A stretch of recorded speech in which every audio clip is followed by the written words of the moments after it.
सुप्रभात विद्यार्थियों, मैं योगेंद्र सिंह सांकला, सहायक आचार्य हिंदी, गवर्नमेंट बांगड़ कॉलेज पाली।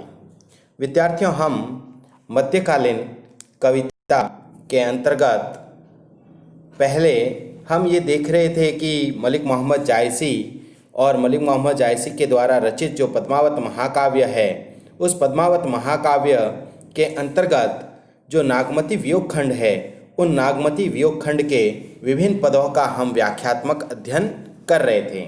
तो उसी क्रम में हम यदि देखें तो आज हम उसी क्रम को आगे बढ़ाते हुए हम बात करते हैं।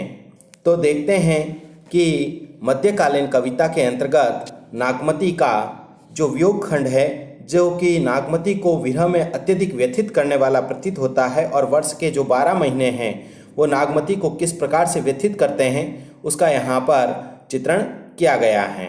तो इसी क्रम के अंतर्गत हम आगे बढ़ते हैं।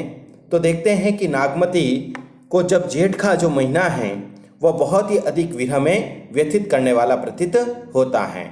तो वह इसी बात को प्रकट करती हुई वह क्या कहती हैं, जेठ झरे जग चले लुआरा, उठे बवंडर पर ही अंगारा, विरही गाजी हनुमंत होई जागा, लंका दहा करे तनु लागा, चार्यु पवन झकोरे आगी, लंका दाही पलका लागी, दई बही साम नदी कालिंदी, विरहक आग्नि कठिन असिमंदी अतिमंदी, उठे आगी ओ आवे आंधी, नैन न सूझे मरो दुख बांधी, अधजर भयो ता मासु तनु सूखा, लागो विरह काल होई भूखा, मासु खाई सब हाडन लागे, अब आऊ आवत मुनि भागे, गिरी समुद्र शशि मेघ रवि, सही न सखी वह आगी, महमुद सती सहारिये, जरे जो अस पियु लागी। अब यहाँ पर जो जेठ का जो महीना है वह नागमती को किस प्रकार से विरह में व्यथित करने वाला प्रतीत होता है, उसका वह नागमती वर्णन करती हुई क्या कहती हैं, जेठ जरे, कि जेठ का महीना भयंकर गर्मी से जल रहा है। ऐसा जेठ का महीना जैसा लग रहा है कि जैसे सारा संसार ही जल रहा हो। चले लुआरा, और गर्म गर्म वायु निरंतर बहती रहती हैं। उठी बवंडर पर ही अंगारा, और बहुत ही भयंकर रूप से बवंडर उठ रहे हैं और अंगारे गिर रहे हैं। ठीक है ना। ऐसा नागमती को महसूस हो रहा है कि जो जेठ का महीना है, जेठ के महीने में बहुत ही अधिक गर्मी पड़ने लग जाती है, जब सारा संसार जलने लग जाता है। चले लुआरा, और लू चलने लग जाती। उठी बवंडर पर ही अंगारा, और भयंकर बवंडर उठ कर के अंगारे गिरने लग जाते हैं। विरह गाजी हनुमंत हुई जागा, कि ऐसा प्रतीत होता है कि जैसे जो विरह है वह हनुमान की भांति जागृत हो गया है। नागमती कह रही है कि विरह मेरे लिए ऐसा प्रतीत हो रहा है जैसे कोई मानो हनुमान ही जाग गया हो। लंका दाहा करे तनु लागा, यह जो हनुमान है वह समूची लंका को जला करके अब मेरे शरीर को जलाने लग गया है।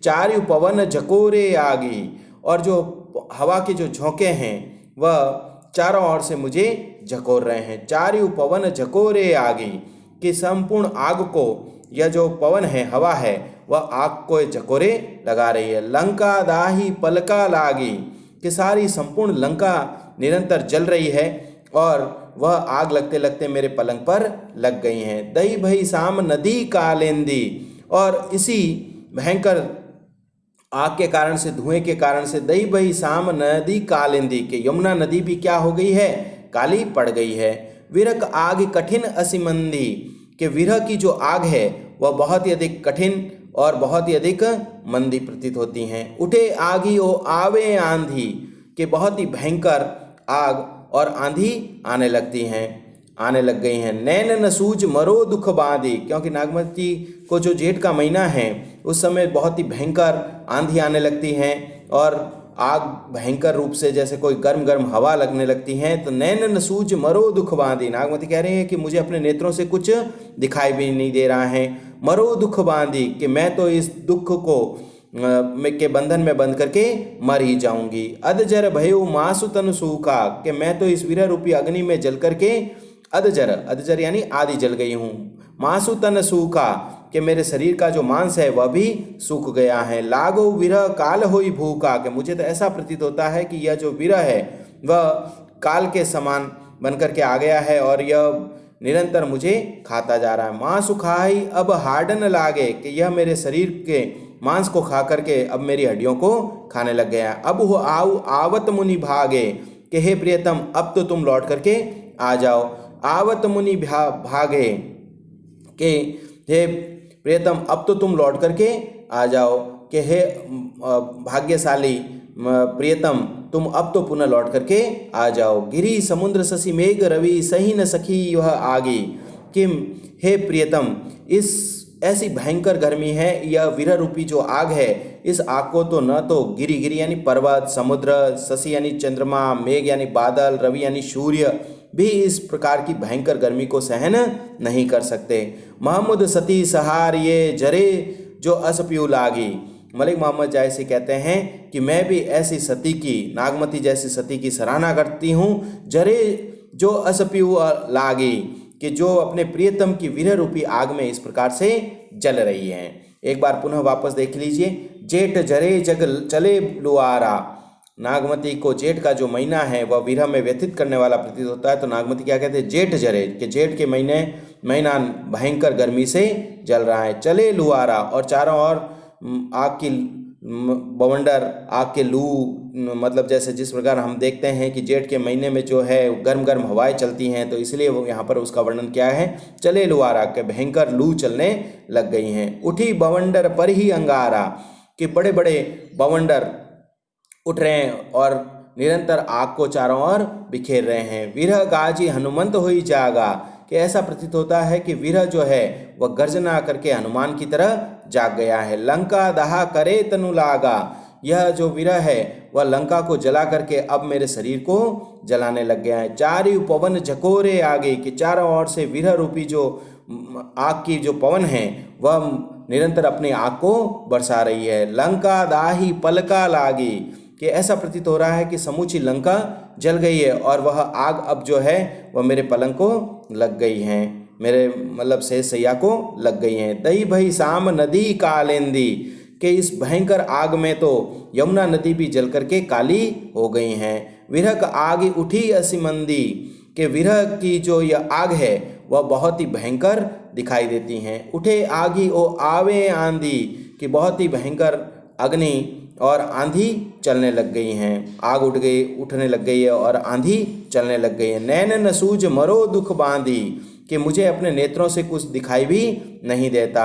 मरो दुख बांधी, मैं इसी दुख को अपने अंतर मन में बांध करके मर जाऊंगी। अधजर भयु मासु तन सूखा, नागमती कह रही है कि मैं तो जल करके आधी हो गई हूँ। मासु तन सूखा, और मेरे शरीर से मांस भी सूख गया। लागू विरह काल हुई भूखा, कि मुझे तो ऐसा प्रतीत होता है कि मानो जैसे कोई विरह काल के समान बन करके आया है और वह बहुत ही अधिक भूखा है। मांस खाई अब हाडन लागे, यह मेरे मांस को खा करके अब मेरी हड्डियों को खाने लग गया। अब आओ आवत मुनि भागे, कि हे प्रियतम अब तो तुम पुनः लौट करके आ जाओ। हे भाग्यशाली प्रियतम तुम अब तुम लौट करके आ जाओ। गिरी समुद्र शशि मेघ रवि सही न सखी वह आगी, कि गिरी यानी पर्वत, समुद्र, चंद्रमा, बादल, सूर्य आदि भी इस विरह रूपी आग को सहन नहीं कर सकते। मोहम्मद सती सहार ये जरे जो असप्यू लागी, मलिक मोहम्मद जायसी कहते हैं कि ऐसी सती की मैं सराहना करता हूँ जो अपने प्रियतम की इस आग में निरंतर चल रही हैं। प्रस्तुत पद्यांश के अंतर्गत यदि हम विशेष की बात करें तो यहाँ पर जेठ के महीने की विरह व्यथा का बहुत ही अत्यंत मार्मिक चित्रण किया गया है। उसके साथ साथ यदि हम बात करें तो यहाँ पर विरह वियोग श्रृंगार रस की पूर्ण रूप से प्रधानता है।